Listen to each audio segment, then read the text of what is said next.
అందరం నష్టపోతాం. ఎందుకంటే కలిసి ఉంటే కలుపు సుఖం. మనం అంతర్గతంగా ఎవరికి వాళ్ళు 2 గ్రూపులుగా 3 గ్రూపులుగా విడిగా పోయి కొట్లాట పెట్టుకుంటే నష్టపోయేది అందరూ నష్టపోతారు. ఒకరు జరగడని కాదు. ఇక్కడ ఉన్న నాయకత్వం మాత్రం ఖచ్చితంగా మీకు కృషి చేస్తుంది.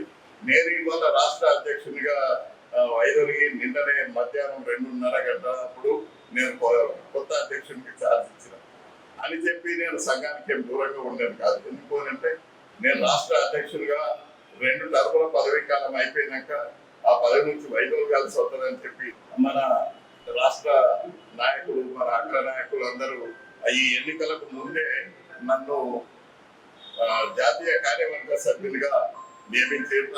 అందులో ఎన్నుకున్నారు. అందుకోసం నేను జాతీయ కార్యవర్గ సభ్యునిగా మీకు అందుబాటులో ఉంటా. తర్వాత ఇక్కడ ఈ జిల్లా యూనిట్ మనం కొత్తగా రేపు 15-20 రోజులలో ఎన్నుకోబోతున్నాం.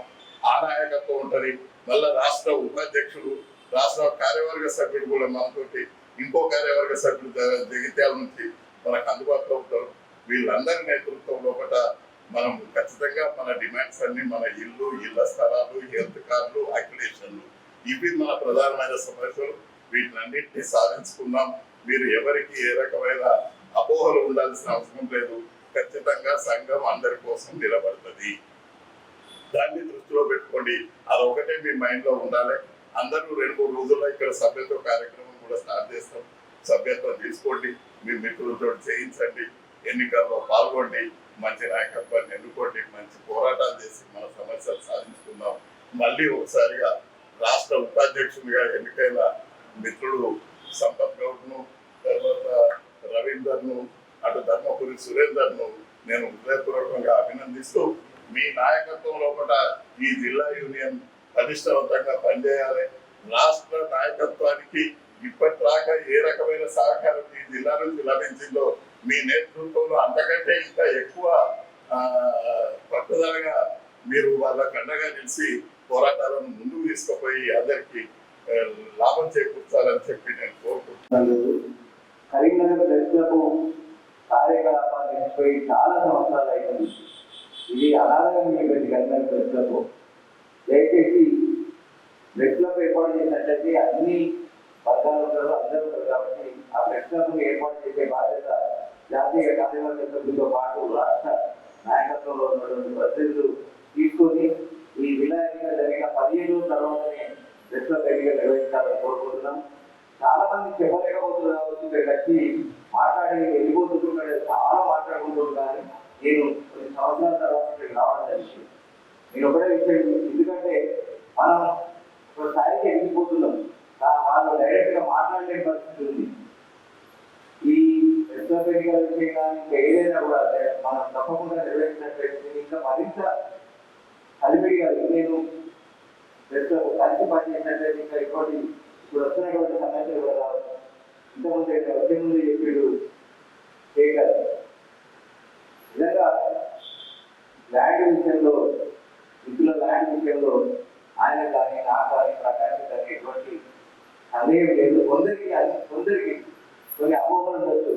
అది చాలా మంచిది కాదు. ఎందుకంటే నేను ఏమంటున్నా అంటే, మేము వచ్చి మీ దగ్గర నుంచి మమ్మల్ని సభ్యులుగా పెట్టమని చెప్పలేదు, మీ ఇళ్ళ తిరిగి మమ్మల్ని దాపాలని, మమ్మల్ని విలువని అని చెప్పలేదు. శేఖర్ రోడ్డు ప్లాట్ ఉన్నది, నా ప్లాట్ ఉన్నది, ప్రకటిస్తున్నారు. మేమైతే ఇవ్వలేని తీసుకోలేదు. కానీ ఎవరైనా ఇవాళ రేపు ఇవాళ మీరు తీసుకున్న తర్వాత మళ్ళీ కొత్తోడు వచ్చి వారికి కాకపోతే అదే మాట్లాడతాడని మాత్రం మీరు మర్చిపోదు. మీ తర్వాత కింద ఇంకా కొత్తలు ఉంటుంది. అడిగి పని చేసుకోవాలని ఆయన చెప్పేసి ఈయన చెప్పేసి లేకుండా ఏదో చేయబోతున్నారు. చాలా కీలకమైనటువంటి 2-3 అంశాన్ని, ఆ 2-3 అంశాలు మనం ఆ రోజు ప్రభాకర్ గారి దగ్గర మాట్లాడడం జరిగింది. సరే, అక్కడ ప్రభాకర్ గారు నడుచుకున్నాడు అంటే అక్కడ ఉన్నటువంటి వాతావరణం నా పక్కనే చుట్టూ ఉన్నాడు. ఆయన కూడా ఏంటంటే ఆయన ఏదో ఆయన గత 3 సంవత్సరాలు కొట్లాడతాను ఇంకేమి రోజుల బాధపడతాను, ఏమైంది ఇంకెక్కువ చేస్తానని బాధతో మాట్లాడతారు. సరే, ఆయనకి ఏదైనా వచ్చినట్టయితే కూడా నేను చెప్పిన, సరే అందరి తరఫున నేను కూడా ఇబ్బంది పెట్టాను, నేను చాలా బాధపడుతున్నాను చెప్పిన. ఈ రాట విషయంలో కూడా దయచేసి 2 వర్గాలు నాకు కనబడుతుంది. వీళ్ళలో కూడా మీరంతా ఇప్పుడు బయట ఆ విషయం నాకు తెలుసు.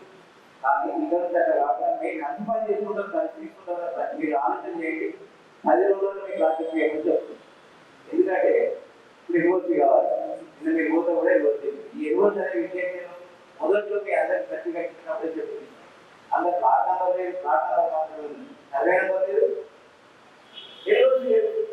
మేము మీ కట్టుకుంటాం తీసుకున్నాం అంటే మొత్తానికి కొట్టుపీలో విజయనగరం చేస్తానంటే అదే ఎంతమంది చెప్పండి, ఇతర సర్వే నెంబర్, ఇతర ప్లాట్ నెంబర్ ఎన్ఓసి లేదు, ఎన్ఓసి అది మేము తీసుకున్న అన్నప్పుడు మేము అందరం కొట్టాడి ఒక 20 రోజులు తిరిగి ఎస్ఆర్ఎస్పీలో పోయి ఎన్ఓసి తీసుకొని వచ్చి మేము కొనుక్కొని పట్టు విజయంలో మేము అమ్ముకున్న దాదాపు 25 మంది అమ్మద్దలు కూడా అమ్ముకున్నాం. వాళ్ళ అవసరాలు ఇక్కడ ఉన్న పేరు చదివిస్తున్నారు, ఉన్న చదివిస్తున్నారు, లేని చదివిస్తున్నారు. నేను ఒకటే కోరుకుంటున్నాను, దయచేసి మీ వివాదాలు, మీ బాధలు ఎవరు జరుగుతుంటే పేదవాళ్ళకి అడుగుంటే ప్రయత్నం చేయకండి. దయచేసి అందరు కరెక్ట్గా మేము ఉన్నాం సార్ అని చెప్పండి. ఆడియో నేను మాట్లాడుతూ ఉంటే ఓరు వేరు కరెక్ట్గా ఇంకోటి మాట్లాడి కరెక్ట్ మీరు చెప్పండి. మన జర్నలిస్ట్ సంఘం చేయడానికి ఇట్లుండే నాకు తెలియదు, ఇట్లుంటుంది ఇంతకాలం మీద అప్పటికి ఎప్పుడు ఇచ్చిపెట్టింది. ఇదైతే నేను ఎవరికి నేను చెప్తున్నాను, సంఘంలో ఉన్నటువంటి బాధ్యతగా బాధ్యత తీసుకోవాల్సిన అవసరం ఉన్నది. తప్పకుండా నేను కూడా ప్రయత్నం చేస్తున్నాను. తప్పకుండా ఎవరి మీద కూడా లేదు. నేను ఆయన మంత్రి గారితో కూడా మాట్లాడాను, మొన్న కూడా మాట్లాడాను, కూడా మాట్లాడాను. మీకు ఎప్పుడొస్తే